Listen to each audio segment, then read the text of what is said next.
Байзакский район, средняя школа Бурыл, учитель русского языка и литературы Шелер Елена Ковсаровна. Итак, урок раздела 9. Интернет и молодежная культура, интернет и социальные сети. Урок общения в социальных сетях. В начале урока был произведен психологический настрой учащихся приемом ладони, где они приветствовали друг друга. Затем на партах были размещены предметы. Это были логотипы из социальных сетей, а также человечки, животные и другое. И был задан ребятам вопрос: как вы считаете, какова тема сегодняшнего урока? И они должны были определить на стадии вызова, что за тема будет сегодня. Они хорошо с этим справились, но был задан попутный вопрос: почему среди общающихся есть животные, которые в природе не могут общаться в социальных сетях? На что учащиеся сразу сообразили, что не всегда человек выходит в социальные сети под своим настоящим именем, а использует псевдоним. Итак, дальше были сообщены цели урока. Это понимание основного содержания текста, участие в диалоге по предложенной проблеме,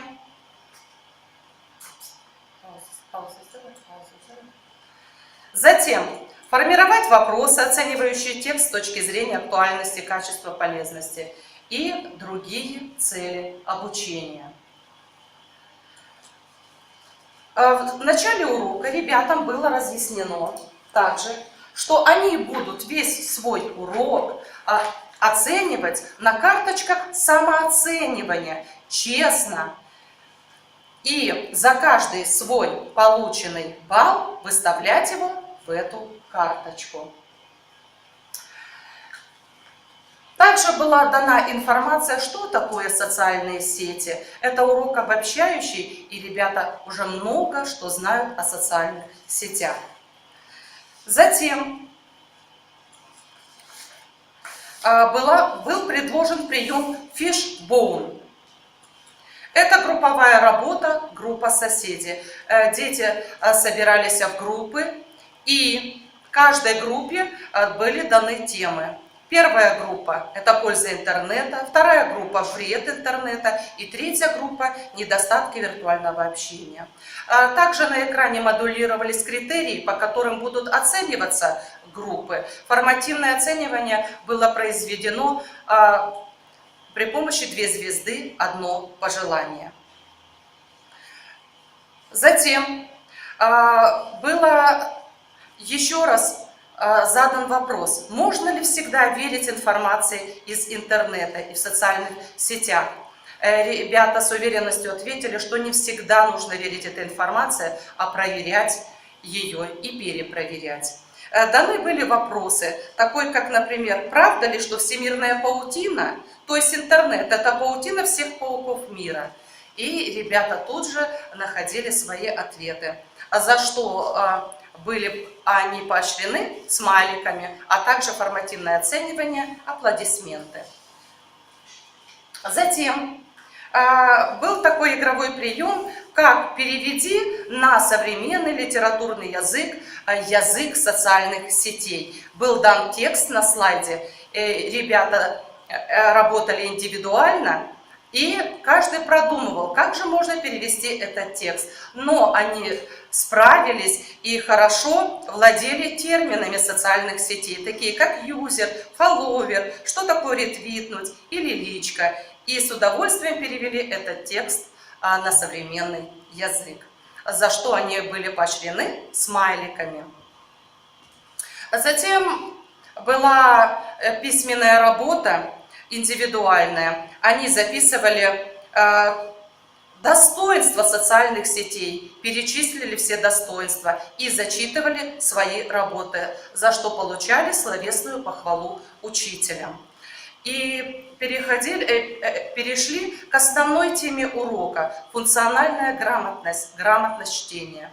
по учебнику был дан текст о компьютере, текст без названия. Были выделены на слайде дескрипторы, и в группах соседи, ребята работали над текстом, учитывая дескрипторы. То есть озаглавливали текст, определяли основную мысль, определяли ключевые слова, находили глаголы, определяли спряжения, определяли, сколько в тексте глаголов второго спряжения, формировали 2 толстых вопроса и 2 тонких. И затем каждая группа зачитывала полученное. И было произведено формативное оценивание, 2 звезды, 1 пожелание. А также было творческое задание, какую иллюстрацию бы они предложили. И также они отразили иллюстрацию на своих листах. Следующий прием был прием рафт. Работа на листочках, индивидуальное задание. Нужно было по этому приему роль учитель, аудитория учащиеся, форма научно-популярная статья и тема, что означает кнопка лайк. И ребята в течение 2 минут создавали статью доступную, используя язык, который необходим для научно-популярной статьи. И на обратной стороне листа у нас были выделены дескрипторы, по которым оценивается эта работа. Работа была сдана учителем и вскоре проверена. Например, кнопка «Лайк» – это в Инстаграме, например, сможешь оценить ту или иную информацию, разослать ее другим своим участникам общества.